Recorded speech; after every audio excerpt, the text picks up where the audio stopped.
Welcome to Science and Life.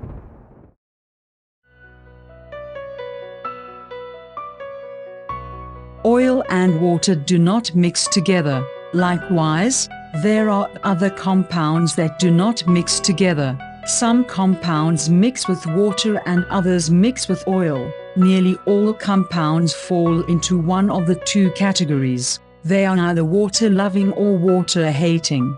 Water-loving compounds are also called hydrophilic. Hydro means water, and philic means attracted. So, hydrophilic compounds are attracted to water. Compounds in the other category are water-hating or hydrophobic. Hydrophobic compounds do not mix with water, but mix with oil. Hydrophilic compounds are water-loving and hydrophobic compounds are oil-loving. Why do certain compounds mix with water and not with oil, and vice versa?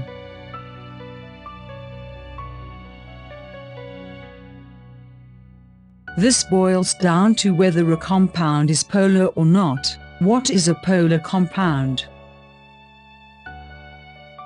Polar compounds are those found in the North or the South Pole. Or else, do they found in polar bears? No, none of the above. Polar compounds have a partial charge separation between atoms. This partial charge separation is a result of the difference in electronegativity between the atoms in a covalent bond.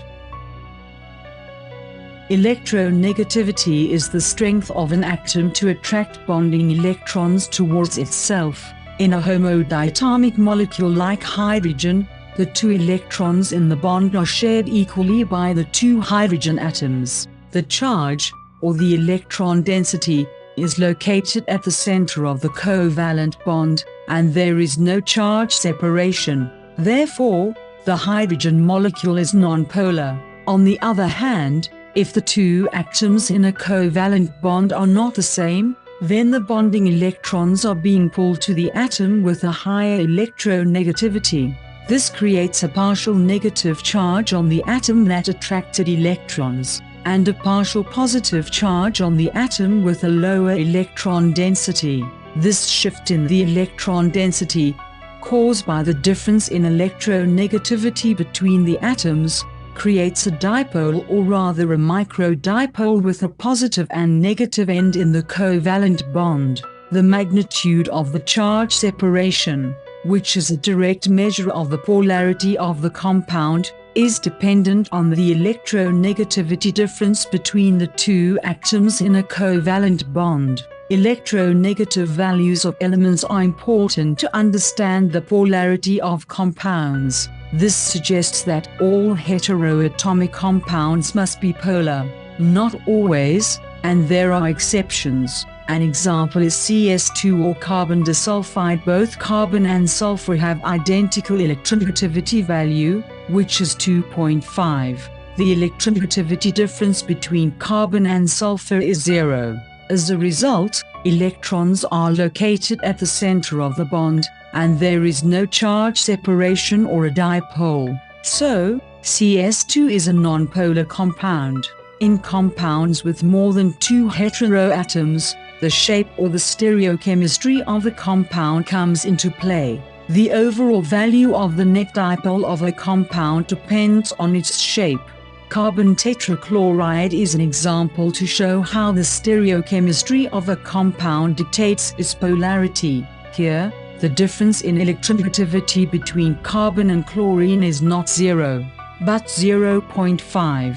However, in fact, carbon tetrachloride is a nonpolar compound. How does this happen?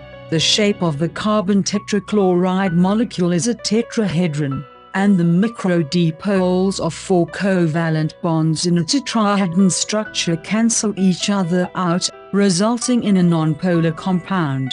One of the most important factors of dictating polarity of a compound is the difference in the electron density between the heteroatoms in a covalent bond. If the electron density difference is less than 0.5, then the bond is nonpolar.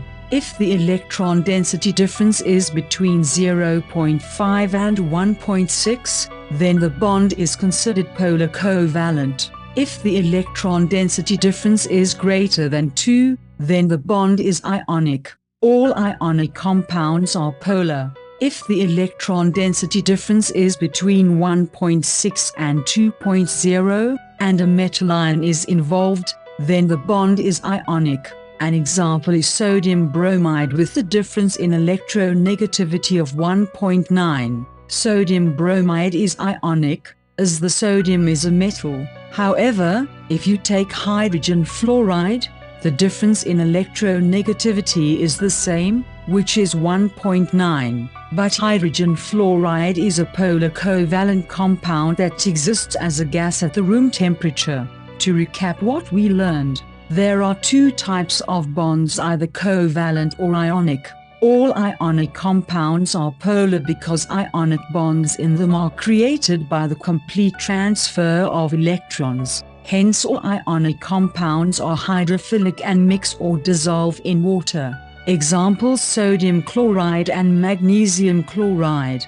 Covalent bonds could exist as polar covalent, in which there is a significant difference in electron density between two heteroatoms. Examples: ammonia and water. Nonpolar covalent bonds exist in homodiatomic molecules such as hydrogen, chlorine, and fluorine. There are many examples in nature how polar and nonpolar interactions are important in life. If you are observant, you must have noticed that when water drops fall onto plant leaves, they do not stick, but quickly fall off to the ground. Why does this happen? The reason is that the surface of plant leaves have a hydrophobic layer consisting of waxes and cutin. Cutin is a hydrophobic polymer, so water does not mix or wet the hydrophobic surface of plant leaves and falls off to the ground. If leaves were to absorb water for plants, it will disturb the natural way of water uptake, which is through the root system that brings water as well as nutrients into the plant. Most aquatic birds like ducks do not get their feathers wet. Ducks have a special gland called preen gland that produces oil. With their beaks, ducks rub this oil over their feathers to make their feathers hydrophobic to repel water. These are just two examples how hydrophobicity plays roles in plant and animal lives. There are many other examples. Hope you learned something new.